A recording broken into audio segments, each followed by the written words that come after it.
Hello, fellow book readers, and welcome to my February reading wrap up. February was a month of highs and lows in my reading. I only read 7 books this month, which was about half of what I read in January, but a couple of the books were really, really long. So I think, like, page or word count wise, it probably like matches up with what I read in January.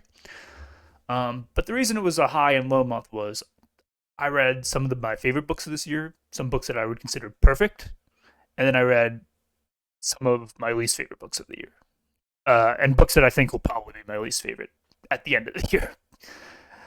But with that being said, let's get to it. The first book I read this month was The Magicians by Lev Grossman. This is the first book in a trilogy, the Magicians trilogy.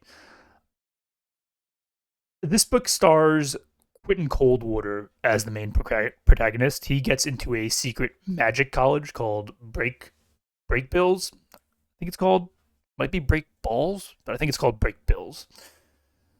Unfortunately, Quentin is basically Holden Caulfield from Catcher in the Rye, and I love Catcher in the Rye. It's one of my favorite books of all time, but I don't want Holden Caulfield in my fantasy book. I just don't think he works in a book that's supposed to be a fantasy. So that's problem number one. And it really extends to the rest of the characters too, because the rest of the characters are angsty, depressed, unhappy teens, and they do teenage things. So even though we're in this magic college, we don't really focus on the magic. We're focusing on the teen drama that's going on. We don't really get to see the classes. We don't even really learn anything about the magic. It's really strange. And this book's about 400 pages. And the first 300 goes through 4 years. So you finish the college in this first book. It's just like way too much, way too quick. You don't really see a lot of the magic learning in the school. So that part, yeah, I mean, you're good. It just made me miss Hogwarts, honestly. Like that's what it made me miss. Like this is just a very lame Hogwarts. Like why even introduce the academia aspect if you're not going to focus at all on the academia? But anyway, the last 100 pages turn into a basically a Chronicles of Narnia tribute as the main gang of characters finds this place called Fillory.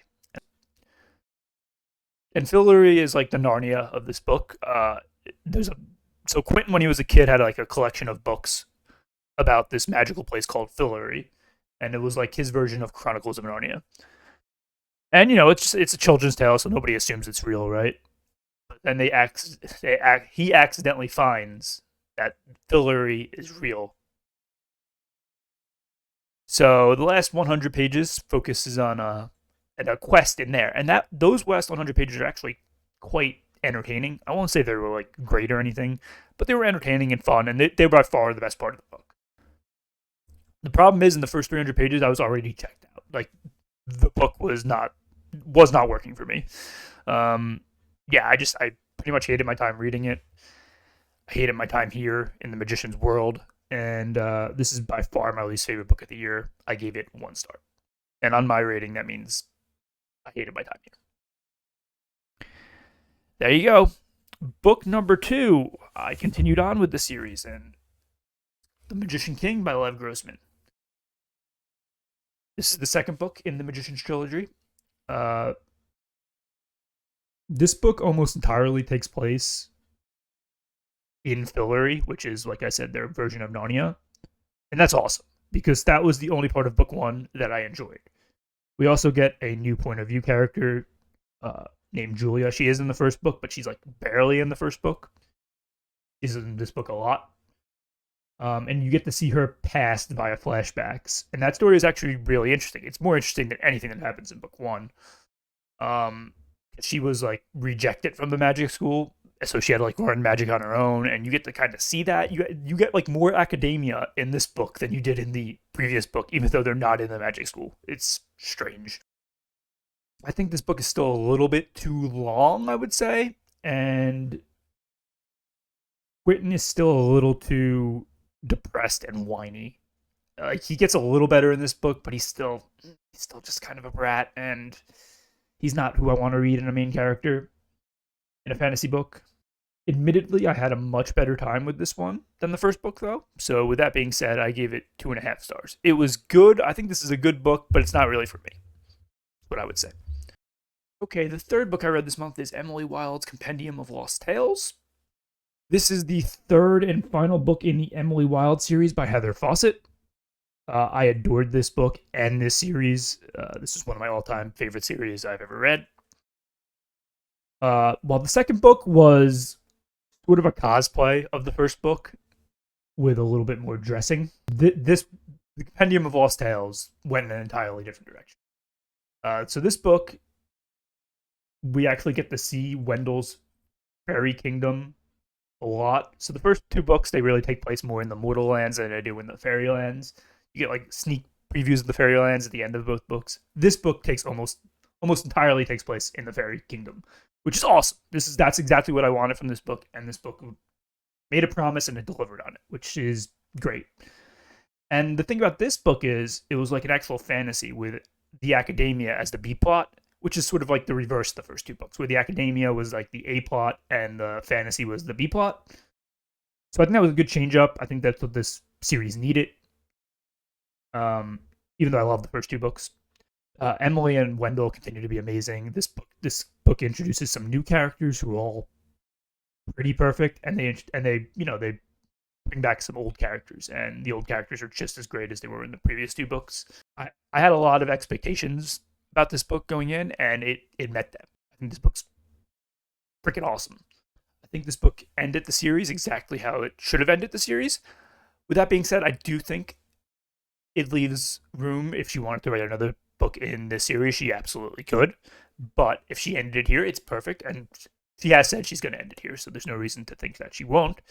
So yeah, I think this book ends the series perfectly. It wraps it up really nicely, which is always what you want in a final book. This is my first 5-star book of the year, which for me means a perfect book. If I were to rank the Emily Wilde books, I would put Encyclopedia of Fairies #1, which is the first book in the series. I would put, which I also gave 5 stars. I would put Compendium of Lost Tales #2, which I loved. Like I said, it's very different from the first book, but still similar enough. And then I would put Map of the Other Lands #3, which I gave 4 stars, which for me is a great book. I just think it was a little too similar to book 1, but book 1 was perfect, so it was still great. So yeah, love this series, and I would highly recommend Emily Wilde to anybody who likes fantasy. The next book I read was Dragonflight, which is the first book in the Dragon Riders of Pern series by Anne McCaffrey. I got this nice book, which concludes the first 3 books of the Dragon Riders of Pern trilogy. Dragon Riders of Pern series. These 3 books make up what is called the Dragon Riders trilogy. This book, Dragonflight, is made up of 2 novellas that were released in, I think, 1969. I think it's the first book to ever win both the Hugo and the Nebula Award, which is really, really cool. Even if it's not the first, I know that for a fact Dragonflight won both the Hugo and the Nebula, which is awesome. You can see, when you read Dragonflight, you can see how it influenced a lot of modern fantasy, especially with like dragons. There's a lot of fantasy books that are very Anne McCaffrey dragon-like bond to them. Unfortunately for me, there were just parts of it that I don't think aged great, and the central plot was a bit lackluster. The main character, Alessa, I enjoyed, but the rest were kind of meh. And I say that, I don't mean to say they were bad characters. We just didn't really get to see a lot of them. It's a very short book, so even though they're on the page, we don't get to really go in depth with them. We didn't, and in the first book, Dragonflight, we didn't really get to know the dragons that well. They're there, they're named, but you don't really get to know them. I'm always skeptical of time travel too, but I do think this book handled it well. So there is time travel in this. This series is marketed as a science fiction series, but really the first 2 books at least lean more to fantasy than science fiction. There is some science fiction stuff. I heard the series gets very science fiction-y later on, so keep that in mind. Overall, I gave this book 2.5 stars. I think it was just fine. I'd still recommend it to people though, because if you want to go back and like look at like how modern fantasy was influenced, I think this is something that you really should read. Okay, and then the next book I read was Dragon Quest, which is the second book in the Dragon Riders trilogy. I thought this was a big improvement on the first book. The characters are more well rounded, and the story just has a better plot. It's more plot focused and more character focused at the same time, which is really strange. All the old characters from Dragonflight return, along with some new ones, but we really get to see them shine more in this one. They're just on the page more. You get to see them more, hear them talk more. They get more personality. There's more point of views. It's awesome. We even get to know the dragons more in this one. So that really brought it over the top for me, is the fact that we get to actually hear the dragons talk more in this one, see them, uh, which is great. And when I say dragons talk, they talk telepathically, so they can only talk to like their dragon rider, and the dragon queen, like the queen rider, can sometimes hear all the dragons. Sometimes they can't. It depends on which queen is there. Like Glessa can hear all the dragons talk, wants to. What really strikes me about this book is and this is just me because I'm a big A Song of Ice and Fire fan. You really got to see how like the dragon riders basically influenced the Night's Watch, in my opinion. Like, there's so many similarities between the Night's Watch and the Dragon Riders. They both are like exist to defeat like an ancient sort of evil. That's like their purpose, but that ancient evil has been dormant forever, for like not forever, but for like a really long time, and now it's coming back, and like the other people don't believe it. The other people on the continent don't believe it, and they're like kind of dismissive of the Dragon Riders quadrant, just like Westeros is kind of dismissive of the Night's Watch in Game of Thrones. Well, in A Song of Ice and Fire, I should say. I think George definitely drew some inspiration from the series, even with his dragons. And like I said, I think this one is a legitimately good book, and it was for me. I gave it 3 stars, which for me is just a good book. Now we get to the long meat and bones of the month. I have finally read The Way of Kings by Brandon Sanderson, which is the first book in the Stormlight Archive. And boy, am I glad I did. This book was incredible. I said in the beginning of the year that I couldn't wait to meet Kaladin, and he delivered. Like, he was an awesome main character. There's 3 main characters, but he was awesome. He is a perfect, and this book is Way of Kings is like his book, because you get to hear his past in this book. So each book focuses on a different character's past, and you get to focus on Kaladin's past in book 1. And it's so tragic, but it's so perfect. I love a good tragic backstory, and sometimes it can be a bit overplayed or a bit too generic, but this one delivered on it. It was perfectly tragic, just how you wanted it to be, and man, did it hit the feels. And then you got Dalinar. He is the warrior high prince who is being driven by these dreams that question everything he knows. Maybe he isn't a warrior anymore. That's sort of the question that's being asked. And he was exactly how you would picture a warrior, an old warrior prince. He's grumpy with a side of grumpy. Like that is his character, and he's awesome. Perfect. But then we get to the third main character, who is my favorite of the 3 main characters so far. Her name is Shallan. She's in this book the least amount of the 3 main characters, but her story gripped me the entire way through. Without spoilers, here's a brief synopsis. She travels far from her home to study with the princess. She tries to become this princess's ward. But it's all a little ruse. She's not really there to study. She's there to steal the princess's soulcaster, which is sort of part of the magic of this world. And a lot of stuff happens. There's a lot of twists and turns, and it's perfect. And she's just a perfect character. I don't think she's the most popular of the 3 main characters, but for me, she's the most interesting. The magic system in this book is really fun, and it's vibrant and colorful, and the storms are really interesting and detailed. And the way the first book works is you get just a taste of the Radiance powers, but it's enough to satisfy you while leaving you wanting more. It's a perfect book. 5 stars. I would say it's the best book I read this month, but last book I read was Words of Radiance, which is the second book in the Stormlight Archive, also by Brandon Sanderson, obviously. Wow, this is generally considered the best book of the series, and I went into it with an open mind. I wasn't like just gonna crown this book as the best book, and I don't even know if it's the best book. I haven't read the last three yet, but I can say this book was amazing. It was perfect, easy 5 stars. Just spoilers, 5 stars. Like, definitely my favorite book of the month. Definitely my favorite book of the year so far. Yeah, it had me shocked, happy, sad, laughing. I went through the emotional gauntlet in this book. It was perfect. And this book is also Shallan's book. Like I said, in Way of Kings was my favorite character. So you get to hear Shallan's backstory in this one, and it's just as tragic as Kaladin's, but in my opinion, even better. Like, it's more interesting. The twist at the end is even crazier. And when I say it's her book, it's just so much more than her book.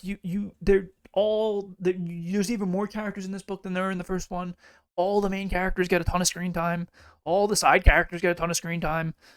Uh, and here you actually get to see way more of the magic. The Knights Radiant are explored way more.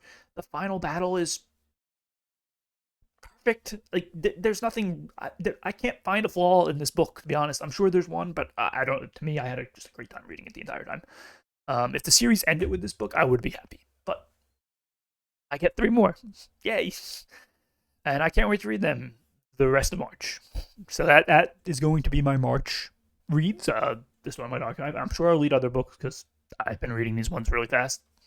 But definitely going to knock out the last 3 in March. And I can't wait for that. Anyway, those are my reads for the month. I hope you enjoyed it. I know I did. Like I said, there were some lows in there. The Magician's Trilogy, which I was looking forward to reading in the beginning of the year, has not lived up to the hype so far. I am definitely going to read The Magician's Land. I don't know when I'm going to get to it, but I will get to it, which is the final book in the trilogy.